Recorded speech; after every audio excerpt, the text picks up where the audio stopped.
안녕하세요. 강도사 제이입니다. 오늘도 큐티로 나오신 여러분 환영합니다. 잘하셨습니다. 오늘 말씀 함께 보겠습니다. 오늘은 창세기 31장, 32장, 33장을 볼 텐데요. 전주까지, 어제까지 우리는 인간이 얼마나 연약한가, 우리는 얼마나 우리 자신만의 이익을 생각하는가를 봤는데, 하나님은 그 가운데서도 이 연약한 인간을 생각하시고 또 주목하고 계시고 하나님의 그 뜻을 위해서 하나하나 그 일을 이루어 가시는 것을 보았습니다. 오늘은 야곱이 라반을 떠나는 일이 일어납니다. 라반과 야곱 간에는 계약이 있었어요. 어떤 염소든지 어떤 양이든지 점이 있고 얼룩지고 아롱진 것들, 어떤 뭔가 모양이 이상한 것들은 다 야곱이 갖기로 하고, 어떤 순종들 있잖아요. 하얀 것들, 예쁜 것들은, 그런 것들은 다 라반이 갖기로 했습니다.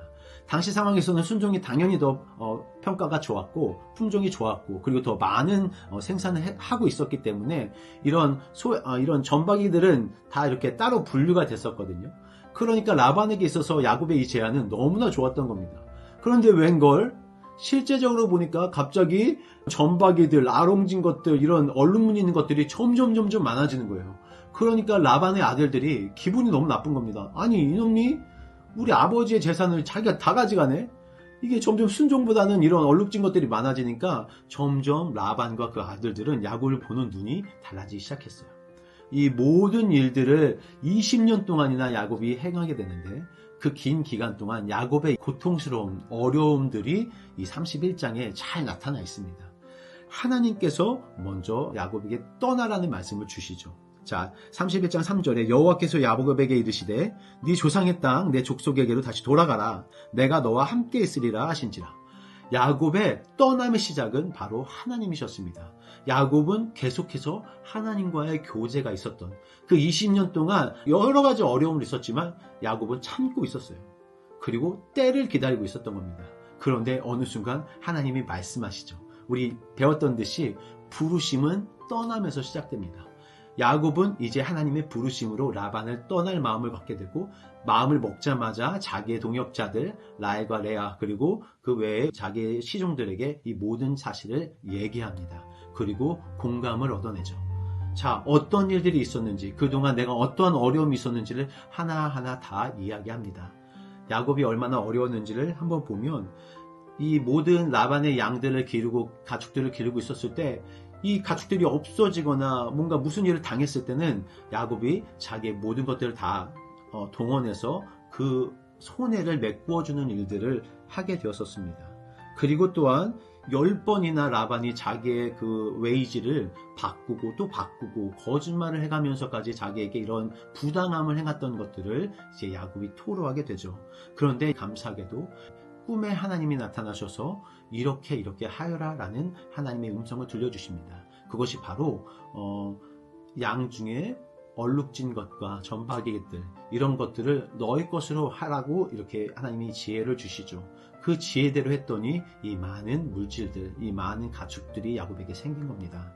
사람의 눈으로 보았을 때는 이것이 더 좋은 것 같고 이것이 더 이득인 것 같지만, 하나님의 그 음성을 따라갔었을 때 야곱은 부유하게 되었고, 하나님의 그 프로스퍼가 야곱의 모든 가족의 집안에게 임했던 것을 우리는 31장을 통해서 알게 되죠.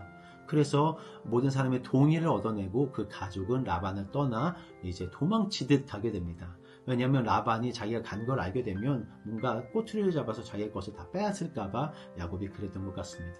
이 소식을 들은 라반은 화가 났죠. 그러니까 급하게 따라갑니다.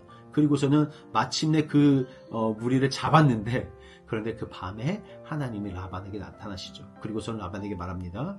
너 야곱에게 선악간에 이야기하지 마라. 이게 무슨 뜻입니까? 네가 잘한 게 있어? 네가 야곱에게 행했던 일들을 내가 다 하나씩 말해볼까? 하나님이 이렇게 라반에게 이야기하시자 라반은 순종하고 이제 선악간의 어떠한 것들을 얘기하지 않습니다.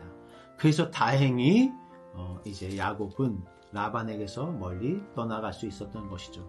이게 감사한 것은 31장 이제 마지막에 보면 이제 라반과 야곱이 이런 언약을 맺게 됩니다. 서로에게 불가침의 언약을 맺게 되죠.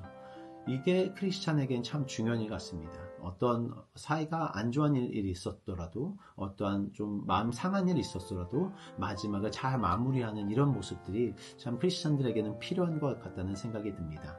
여기서 우리가 라헬의 드라빔이 이제 좀 등장하는데, 라헬이 자기 아버지의 신 드라빔을 훔친 일이 일어납니다. 그 과정에서 우리가 또 보아야 될 것은, 우리 사람이 얼마나 자기가 행하는 일에 대해서 잘 모르고 있는가, 자기 주변에서 일어나는 일에 대해서 잘 모르고 있는가라는 것입니다. 라반이 야곱에게 너희 중에 내 신을 도둑질한 사람이 있다라고 했었을 때, 야곱은 자초지경을 사람들에게 묻지도 않고, 아니 그런 일이 절대 없다, 당신이 만약에 그런 일을 발견하잖아? 그러면 그 사람을 죽여도 좋다, 막 이런 얘기를 합니다.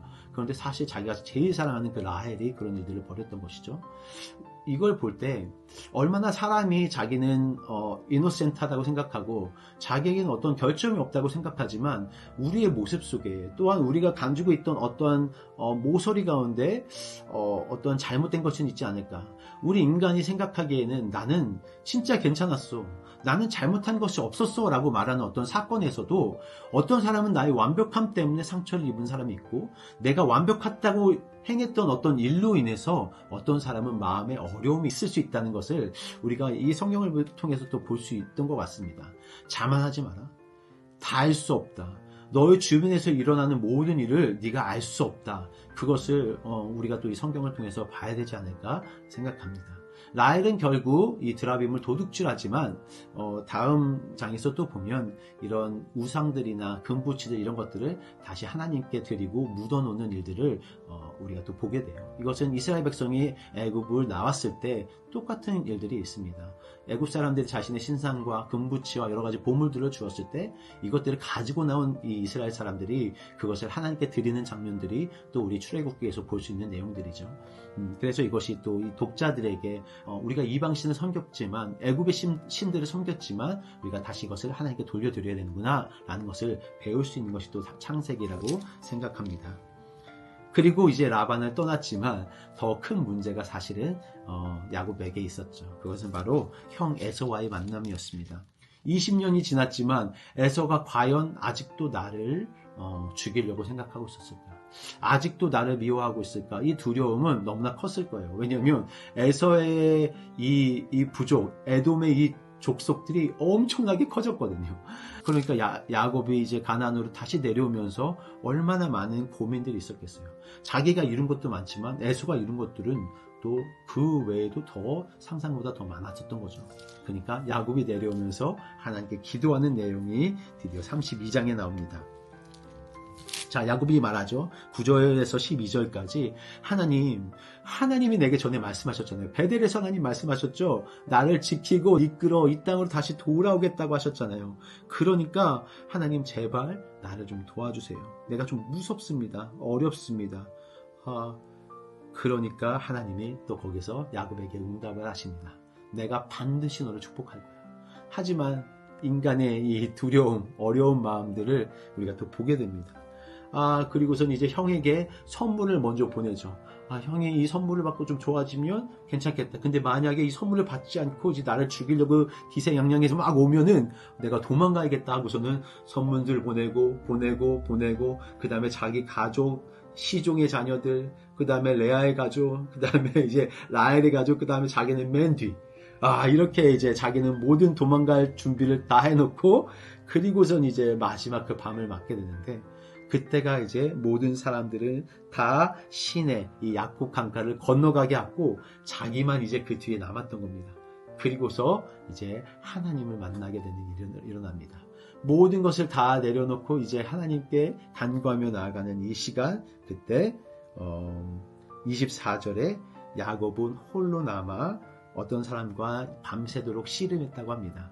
이게 육체적인 진짜 씨름이고 어떤 영적인 씨름이고, 이것은 우리가 뭐 확실히 알 수 없겠지만 저는 이게 진짜 육체적인 씨름이었다고도 생각합니다. 그리고 영적인 갈구였다고도 생각해요. 어쨌든 야곱은 어떤 사람과 밤새도록 씨름합니다. 그리고 원했던 것이 뭐냐면 나를 축복해 주십시오. 당신의 축복이 내게 임하게 해주십시오. 끝까지 그 사람을 놓지 않고 계속 잡고 있으니까 이 사람이 환도뼈를 피죠. 그 다리를 칩니다. 그러니까 절절 기면서도 당신이 나를 축복하지 않으면 절대로 가지 못합니다. 이 간절함이 하나님의 마음을 움직였다고 합니다. 그래서 말씀하시죠. 네 이름이 야곱이었으나 이제는 이스라엘로 할 것이다. 이게 무슨 뜻입니까? 야곱의 정체성이 완전히 바뀌는 순간입니다. 야곱의 삶의 인생에 있어서의 모든 그 이전 것이 떨어져 나가고 이제 새롭게 되는 그 이스라엘로서의 삶, 그리고 이 책을 읽는 이 이스라엘 백성들 자기의 시작이 여기서부터 일어나게 되는 겁니다. 여러분, 하나님이 여러분의 이름을 바꾸실 때가 있습니다. 여러분의 삶의 방향을 바꾸실 때가 있습니다. 당신의 정체성을 바꾸시는 때가 있다고요. 그러면 그때 하나님을 만나서 하나님, 내게 어떠한 일을 행하실 것입니까? 내가 이제 어떠한 삶을 바뀌며 살아가야 합니까?를 물어보고 실제로 야곱은 이제 그 일들을 행하게 되죠.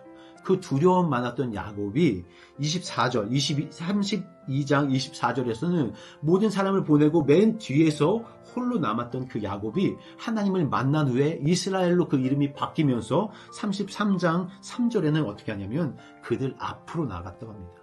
이제 지도자로서, 이제 하나님의 그 명령을 수행할 그 수행자로서 이제 앞으로 나서게 되는 일이 일어나는 거죠. 다행히 하나님께서는 에서와 야곱의 좋은 관계를 다시 이어주십니다. 그래서 서로 어떤 어려움 없이 잘 화해하게 되는 일들이 일어나는 거죠. 이게 얼마나 우리에게 감사한 일입니까? 우리의 두려움, 우리의 인생에 있어서 이건 해결되지 못할 것 같고, 이건 너무 나에게는 두려움이고 무서움이고, 이건 내가 어떻게 해야 될지 모르는 상황 앞에 하나님 앞에 나아갔던 이 야곱처럼 여러분, 하나님 앞에 나아가시면 하나님이 여러분의 두려움을 변하여 강함으로 만들어 주실 것이고, 뒤로 도망치던 여러분의 삶을 다시 앞으로 전진하게 하는 일이 분명히 일어날 것입니다. 그러니 여러분, 야곱처럼 하나님을 이긴 자, 하나님을 만난 자가 되기를 바랍니다. 결국 33장 20절에 이제 그 모든 일을 하나님께서 이루셨음을 야곱이 깨닫고 제단을 쌓고 야곱은 그 이름을 엘 엘로헤 이스라엘 이렇게 얘기했습니다. 이 뜻은 하나님, 이스라엘의 하나님, 나의 하나님, 나를 바꾸신 하나님, 그 하나님 찬양합니다 라는 것이었죠. 여러분, 오늘 말씀을 통해서 여러분의 정체성, 하나님 여러분을 어떻게 바꿔가시는지, 여러분의 어려움, 그 라반에서의 어려움, 에서와의 갈등의 어려움, 또 여러 가지 삶의 어려움들을 하나님은 어떻게 여러분에게 바꿔가시는지를 경험하시고, 그것의 시작이 무엇입니까? 하나님을 붙잡고 매달리는 것. 하나님, 나에게 복을 주십시오. 내 삶에 복을 주십시오 했었을 때 하나님은 분명히 여러분에게 복을 주실 것이고, 여러분의 이름을 받고 새 사람으로, 새 정체성으로 하나님 나라를 위한 한 페이지로 하나님 여러분을 써가실 것을 저는 확신합니다. 오늘도 좋은 하루 보내시길 기도합니다.